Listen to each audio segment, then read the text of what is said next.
சாய்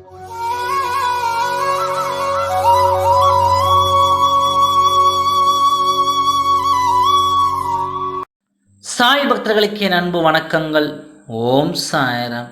என் அன்பு குழந்தையே, இது உனக்காக நான் எழுதியது. உனக்கான வரத்தை பெற்றுக்கொள். நீ இனி வாழ்வில் சிரிக்கத்தான் போகிறாய். உனக்கான நல்ல நேரம் தொடங்கிவிட்டது. நான் எப்பொழுதும் தோரகமாயில் இருந்து உண்மையை தான் பேசிக்கொண்டிருக்கிறேன். உன் வாழ்வில் சிறந்த நாட்கள் எல்லாம் இனிதான் வரப்போகிறது. அதை நீ சந்தோஷமாக அனுபவிக்கப் போகிறாய். இது நாள் வரை நீ கண்ட கனவுகள் எல்லாம் பலிக்கப் போகிறது. நீ எல்லாம் கனவாக போய்விடுமோ என்று நினைத்து கொண்டிருந்த விஷயங்கள் எல்லாம் நான் உனக்கு நிஜமாக்கி தரப்போகிறேன்.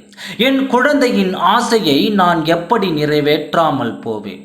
வருவது வரட்டும். நீ வருவதற்கு முன்னாடியே அதை பார்த்து ஏன் இப்படி பயந்து கொண்டிருக்கிறாய்?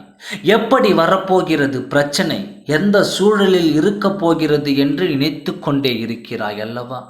ஆனால் அதை பற்றி அச்சம் பட தேவையில்லை. எது வந்தாலும் உன் உள்ளே என் சாயப்பா இருக்கிறார், எனக்கு என்ன கவலை என்று துணிந்து போராடு. வாழ்க்கை வருவது ஒரு முறை தானே, அதை வாழ்ந்துதான் பார்ப்போமே என்று தைரியத்தோடு இரு. எந்த பிரச்சனைகள் வந்தாலும் 2 நாட்களுக்கு கொஞ்சம் சிரமமாக இருக்கும். அதன் பின் நாமே அதை எதிர்கொள்ள கற்றுக்கொள்வோம். எதுவாக இருந்தாலும் சரி, துணிந்து போராடும். நம் துணிவே துணிச்சல். அந்த துணிச்சல் தான் உனக்கான நிதானத்தையும் பொறுமையும் தரப்போகிறது.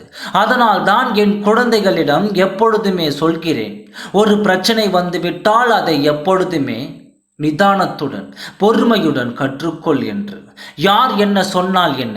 நம் வாழ்க்கை நம் வாழ்வது நம் இஷ்டப்படித்தானே. நாம் வாழ வேண்டும், நமக்கு பிடித்த மாதிரி தானே அது இருக்க வேண்டும் என்று நீ எண்ணுகிறாய். அப்படி இருக்கும்போது நாம் நிதானத்துடன் தானே இருக்க வேண்டும்.